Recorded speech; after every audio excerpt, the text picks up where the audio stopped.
寻找蛋妈妈。一天，小动物们在森林里发现了一个孤零零的蛋宝宝，他们众说纷纭。小象甩甩鼻子说，是谁这么粗心啊，连自己的蛋都丢了。是啊，你看它多可怜啊。小熊揉揉眼睛说，要是被贪吃的狐狸看见了，可就危险了。反正不是我的。蛇妈妈吐了吐舌，说完就扭头一摇一摆地离开了。大家又议论了一会儿，就纷纷散开了，只剩下小松鼠和小兔。看上去这颗蛋宝宝就快出生了。小兔摸了摸蛋说，小松鼠，我们一起帮这个可怜的蛋宝宝找妈妈吧。好吧，反正我现在也没别的事儿。小松鼠爽快地答应了。他们俩手拉手一起去问鸵鸟妈妈，鸵鸟妈妈，请问这是你的蛋吗？不是，我的蛋很大很大，怎么可能这么小呢？小兔和小松鼠又去池塘边问鲤鱼妈妈，鲤鱼妈妈，请问这个蛋是你的吗？当然不是，我产的是卵。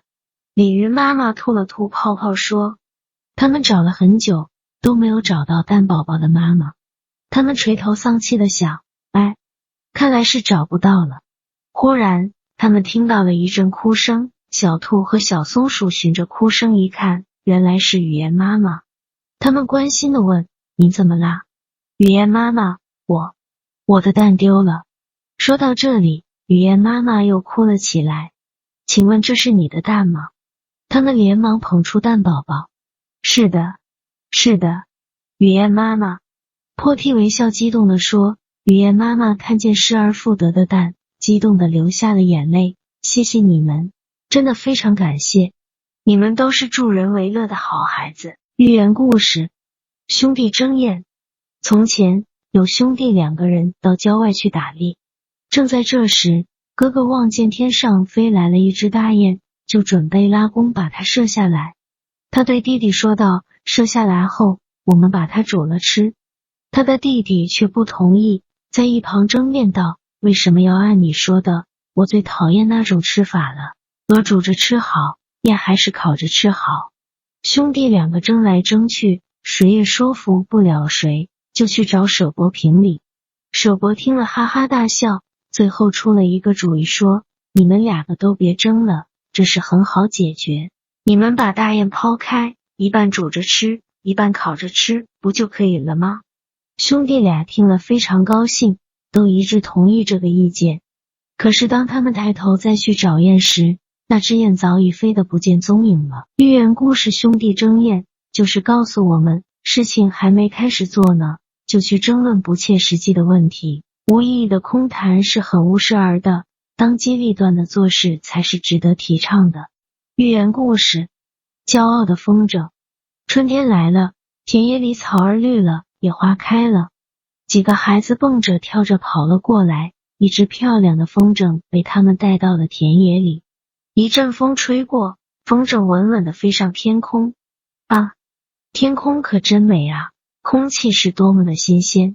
风筝越飞越高，地下的景物也越来越小，田野变成了棋盘，大河变成了细丝带，这一切对风筝来说是那么的新鲜。风休息时，风筝翻了几个跟头，来到地面附近。风筝看见了一只蝴蝶，它大声地喊，小蝴蝶，你好吗？很好，谢谢你的关心，你太小了，飞得那么低，我在天上根本就看不见你。天上有意思吗？给我说说看你看到的情形吧。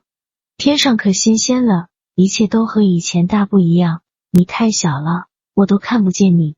除了老鹰就属我飞得最高了，你羡慕我吗？为什么要羡慕你呢？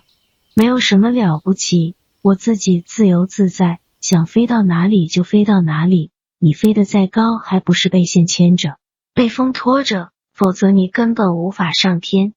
我根本就用不着风来帮忙，我还嫌风烦人呢，竖着我的手脚。没等风筝把话说完，风筝猛地摔了下来，一头掉进了车田野边的小水沟里。原来风生气了，他决定让这个骄傲的风筝尝一尝离开风的滋味儿。用纸糊成的风筝湿透后，纸开始烂掉了，离开了它的骨架。这个风筝后悔极了，谁叫他骄傲呢？寓言故事，胖子和瘦子有一对好朋友，他们一个胖子，一个是瘦子。这一天，他们来到野外游玩，他们两个顺着小路继续往森林里走。突然，一只大熊怒吼着从灌木丛中冲了出来，扑向他俩。他们吓得拼命奔跑，看到实在跑不过大熊。瘦子灵机一动，立刻三下两下爬上了一棵大树。胖子这下可傻眼了，他不会爬树呀。他急忙向瘦子伸出手，让瘦子拉他一把。可是瘦子不理会胖子，拼命地向树上爬去。情急之中，胖子想起了一个主意，他记得有人说熊是不吃死人的，于是他闭上眼睛，屏住呼吸，一动也不动，仿佛真的死了。大熊走到胖子身旁，在他脸上身上闻了又闻，绕着胖子走了一圈又一圈，转身走开了。躲在树上的瘦子看到大熊走远了，才从树上下来，笑着问胖子：那只大熊在你耳边说了什么？胖子冷冷地说：大熊对我说，真正的朋友是有难同当的，遇到危险时只顾自己逃命，不能算朋友。说完，胖子头也不回地走了。寓言故事：狐狸修鸡舍。森林之王狮子特别喜欢鸡，他养了很多鸡，给鸡盖有专门的鸡舍，派专门管理人员。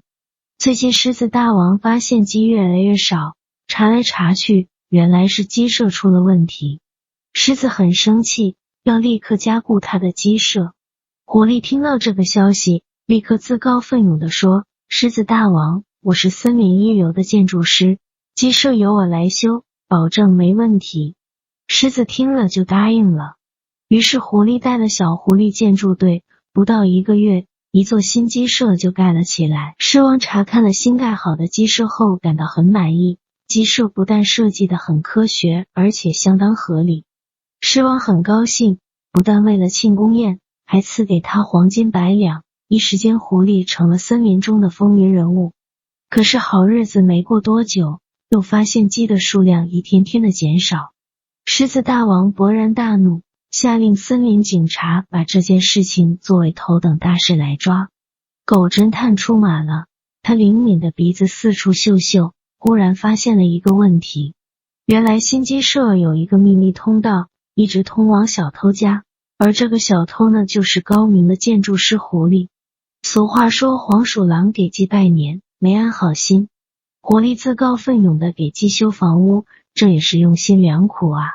寓言故事：狗熊励志。森林里住着一只大狗熊，它的个头大极了，走起路整个森林都在颤抖。这只狗熊特别的骄傲，它认为自己的体格这么大，一定能够打败一切小动物。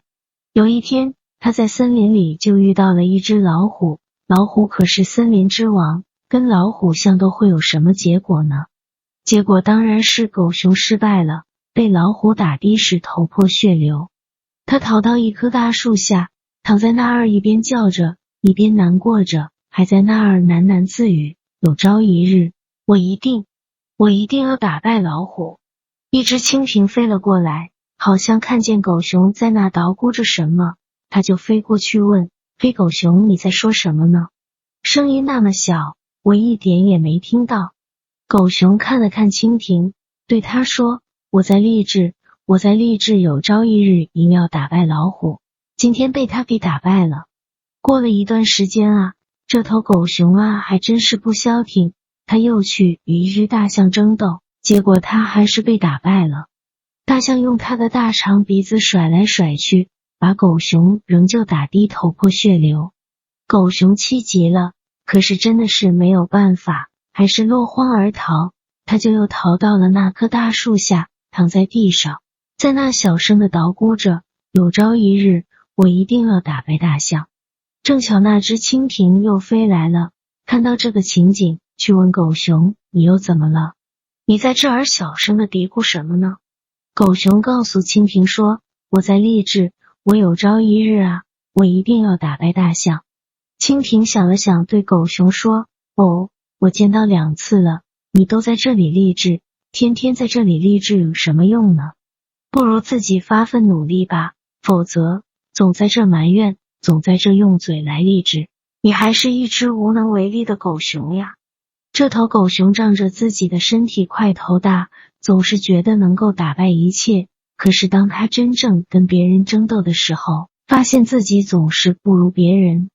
他往往想到的是什么呢？是在那棵树下小声的嘀咕，不停的励志。